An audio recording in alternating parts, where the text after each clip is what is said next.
The arrangement of the Qur'an is one of many reasons why Muslims believe that it could only have come from God. In fact, modern research has discovered a remarkable structure in the Qur'an known as ring composition. To demonstrate this, let's analyze the second chapter of the Qur'an known as Al-Baqarah, the cow. This chapter consists of a total of 286 verses. The entire chapter can be divided into 9 groups based on theme. The first group of verses talk about faith and unbelief. This mirrors the theme of the last group of verses. The second group covers God's creation and knowledge. This again mirrors the second to the last group's theme. The third group discusses the law given to the Israelites, which mirrors the giving of law to the Muslims in the 7th group. The fourth group relates to the test of Abraham, a mirror of the test of Muslims in the 6th group. The middle group, the 5th group, is the central theme of the entire chapter, the change in direction of the Muslim prayer. We have made you believers a middle nation, so that you may bear witness to the truth before others. We only made the direction the one you used to face in order to distinguish those who follow the messenger from those who turn on their heels. This turning point was the change in direction of the daily prayers from Jerusalem to Mecca, which represented a big test for the believers. We find the mention of this important turning point in exactly the middle of the chapter, the 143rd verse. Moreover, this verse even contains the word middle. Together, these 9 groups form a giant ring composition.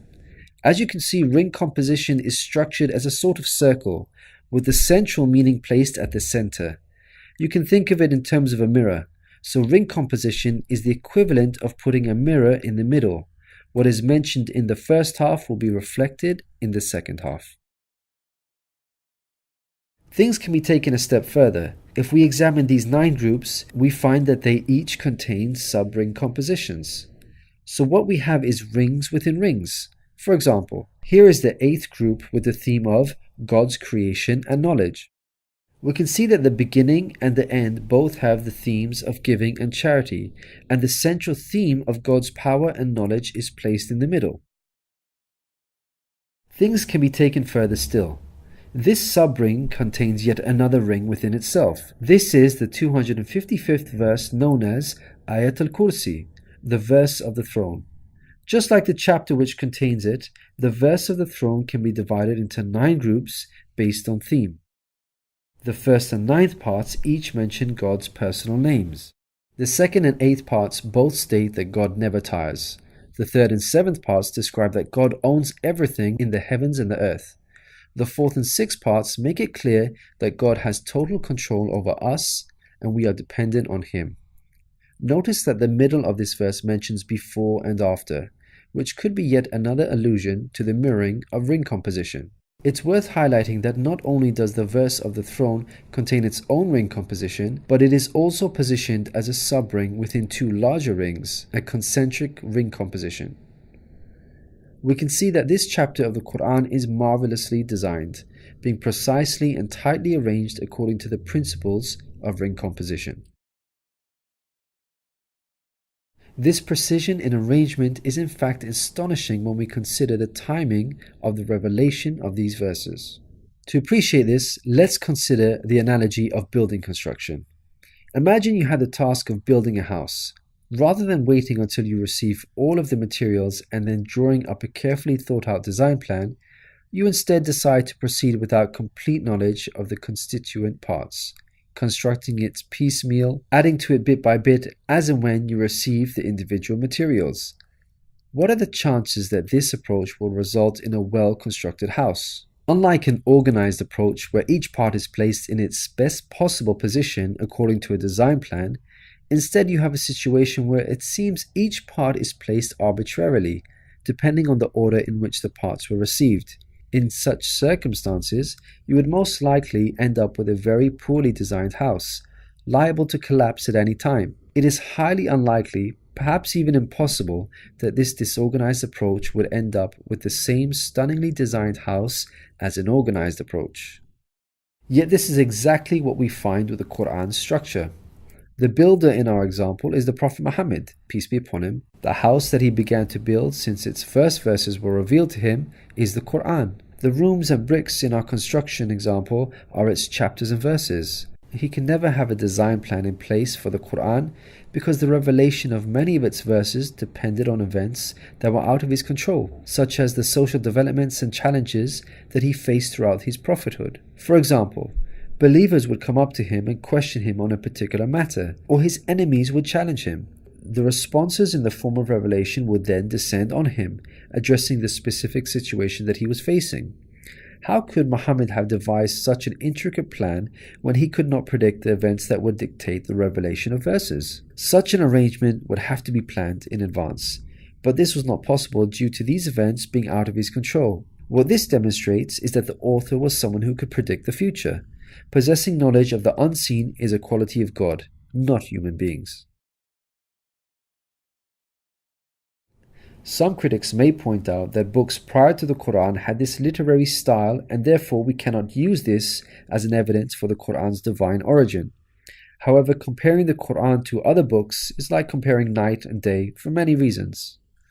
Firstly, Prophet Muhammad, peace be upon him, was not a poet nor did he have any literary reputation. In fact, like many people at the time, he could not read or write. Secondly, most people would assume that the Qur'an is arranged chronologically, starting with the first revealed verse and ending with the final revealed verse. This is the order in which books are typically written, in a logical sequence starting with the beginning, then the middle, and finally the end. But the way the Qur'an was composed is unlike any other book.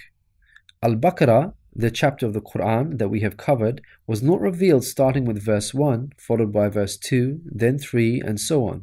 Rather, its verses were revealed out of sequence over a span of many years and interspaced with the revelation of verses from other chapters.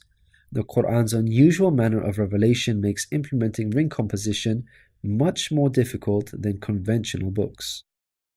Thirdly, conventional books follow an editorial process by undergoing multiple stages of editing, which allows the author to gradually refine the text over time.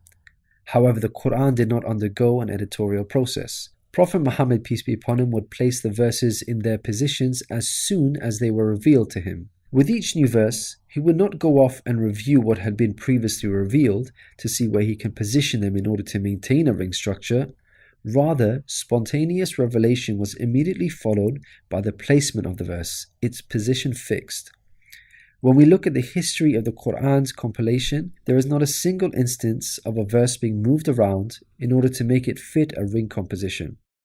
Fourthly, achieving ring composition in conventional books is much more feasible as the author has complete control over the content, allowing them to plan their structure ahead of time. As we've already seen with the Qur'an, its content was circumstantial as it was tied to events that were out of the control of the Prophet Muhammad, peace be upon him, and therefore he could not plan a structure ahead of time.